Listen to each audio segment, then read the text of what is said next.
আজ আপনাদের মিনি সুন্দরবন এবং 0 পয়েন্ট ঘুরে দেখাবো। ভারতের যে প্রান্ত থেকে বাংলাদেশকে খালি চোখে দেখতে পাওয়া যায়। চলুন দেখে আসি। এই মিনি সুন্দরবনের অপর নাম গোলপাতার জঙ্গল। তবে পাতাগুলোর আকৃতি কোনোটাই গোল নয়, অনেকটা লম্বা, আবার অনেকটা নারকেল গাছের মতো। তবে এর ফলের আকৃতি নাকি গোল, আর সেখান থেকেই নাম গোলপাতার জঙ্গল। ইছামতি নদীর একদম পাড়েই মিনি সুন্দরবনের এই ঘন অরণ্যে দেখা যায় ম্যানগ্রোভ জাতীয় গাছ।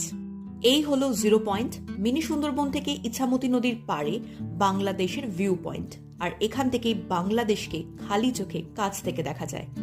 এখানে দূরত্ব এতটাই কম যে ওপার থেকে কেউ চেঁচিয়ে কথা বললে এপারে শোনা যায়। এই যে বাংলাদেশের সোজাসুজি যে ডিস্ট্রিক্টটা দেখা যাচ্ছে, এর নাম হচ্ছে সাতক্ষীর। গ্রাম হারাদ্দা, দেভাটা, তার পাশে হচ্ছে শ্রীপুর। এখান থেকে বাংলাদেশের দূরত্ব প্রায় 500 মিটারের মতো।